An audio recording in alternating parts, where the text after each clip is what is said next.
वस्तु का मूल्य। बहुत समय पहले की बात है। एक गांव में एक बूढ़ा व्यक्ति रहता था। उसके 2 बेटे थे। बूढ़ा वस्तुओं के उपयोग के मामले में कंजूस था और फिर उन्हें बचा बचा कर उपयोग किया करता था। उसके पास एक पुराना चांदी का पात्र था। वह उसकी सबसे मूल्यवान वस्तु थी।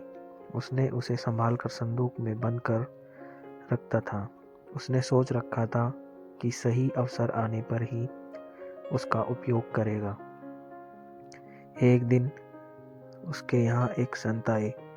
जब उन्हें भोजन परोसा जाने लगा तो एक क्षण को बूढ़े व्यक्ति के मन में विचार आया कि क्यों न संत को चांदी के पात्र में भोजन परोसा। किंतु अगले ही क्षण उसने सोचा कि मेरा चांदी का पात्र बहुत कीमती है। गांव-गांव भटकने वाले इस संत के लिए उसे क्या निकालना। जब कोई राजसी व्यक्ति घर पधारेगा तब यह पात्र निकालूंगा। यह सोचकर उसने पात्र नहीं निकाला। कुछ दिनों बाद उसके घर राजा का मंत्री भोजन करने आया।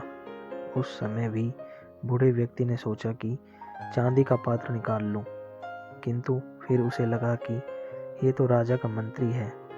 जब राजा स्वयं मेरे घर पर भोजन करने पधारेंगे तब अपना कीमती पात्र निकालूंगा।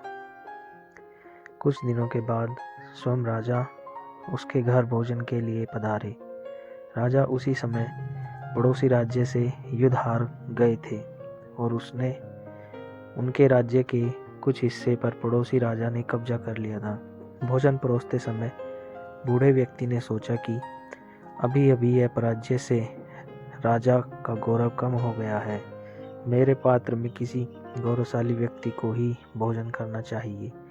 इसलिए उसने चांदी का पात्र नहीं निकाला। इस तरह उसका पात्र बिना उपयोग के पड़ा रहा। एक दिन बूढ़े व्यक्ति की मृत्यु हो गई और उसकी मृत्यु के बाद उसके बेटे ने उसका संदूक खोला। उसमें उसे काला पड़ चुका चांदी का पात्र मिला।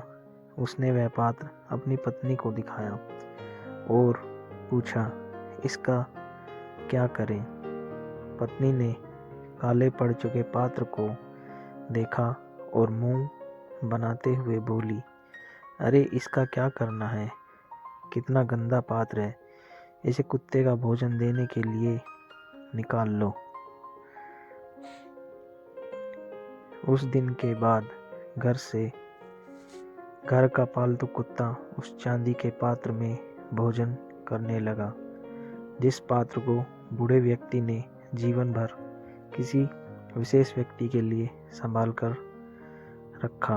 अंत उसकी ये गत हुई।